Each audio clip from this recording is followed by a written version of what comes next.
গুপ্ত হত্যার হুমকি দেওয়া হয়েছে সৌদি যুবরাজ সালমানকে। ফিলিস্তিনের উপর ইসরায়েলের বর্বরতা নিয়ে পুরো বিশ্বে অস্থিরতা চললেও নীরব ভূমিকা পালন করছে মুসলিম বিশ্বের অন্যতম দেশ সৌদি আরব। আর এ নিয়ে মুসলিম বিশ্বের নেতাদের ক্ষোভ জন্মে সৌদি যুবরাজ মোহাম্মদ বিন সালমানের ওপর। এর ওপর সালমান উদ্যোগী হন ইসরায়েলের সাথে সম্পর্ক উন্নয়নের উপর। সম্প্রতি প্রসিদ্ধ মার্কিন ম্যাগাজিন পলিটিকোর এক কলামে একথা তুলে ধরা হয়। পলিটিকোর কলামে বলা হয়, সৌদি ক্রাউন প্রিন্স মোহাম্মদ বিন সালমান ইসরায়েলের সাথে সম্পর্ক স্বাভাবিকীকরণে চুক্তি স্বাক্ষর করতে ভয় পাচ্ছেন। চুক্তি স্বাক্ষরে তিনি গুপ্ত হত্যার শিকার হতে পারেন বলে মার্কিন কংগ্রেস সদস্যদের কাছে আশঙ্কা প্রকাশ করেন। শুধু তাই নয়, যুবরাজ মিশরীয় নেতা আনোয়ার সাদাতের নিহতের ঘটনা উল্লেখ করেও যুক্তরাষ্ট্রের কাছে প্রশ্ন ছুড়ে দিয়েছেন। সৌদি যুবরাজ বলেন, যুক্তরাষ্ট্র তাকে রক্ষা করার জন্য কী করেছিল।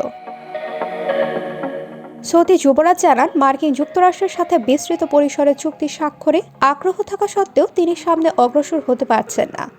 কেননা এই চুক্তির একটি অংশ হল গাজায় গণহত্যা চালানো ইহুদিবাদী সন্ত্রাসীদের অবৈধ রাষ্ট্র ইসরায়েলের সাথে সম্পর্ক স্বাভাবিক করা বা মেনে নেওয়া। সৌদি জনগণ এই বিষয়ে খুবই তীক্ষ্ণভাবে নজর রাখছে। মধ্যপ্রাচ্যের প্রতিটি সড়ক ও অলিগলীয় বিষয়টিকে গভীরভাবে পর্যবেক্ষণে রেখেছে। যুবরাজ এও মনে করেন, এই চুক্তি স্বাক্ষরিত হলে তার পরিণতি হবে খুবই ভয়াবহ ও লজ্জার। এছাড়াও তিনি যে হুমকির সম্মুখীন হচ্ছেন সে বিষয়ে মার্কিন কংগ্রেসের সদস্যদের বিস্তারিত জানিয়ে ইসরায়েলের সঙ্গে সম্পর্ক স্বাভাবিকীকরণের চুক্তিতে ফিলিস্তিন রাষ্ট্রের সত্যিকারের গঠনকে অন্তর্ভুক্ত করার যুক্তি তুলে ধরে। যুবরাজ এই শর্তকে খুবই উচিত বলে অভিহিত করেন।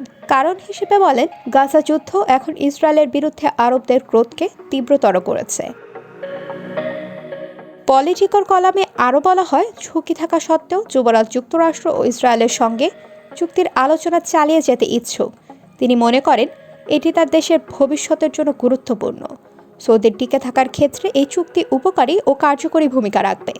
কেননা চুক্তির একটি ধারায় সৌদিকে রক্ষায় মার্কিন যুক্তরাষ্ট্রের নিরাপত্তা দেওয়ার বিষয়টি উল্লেখ রয়েছে।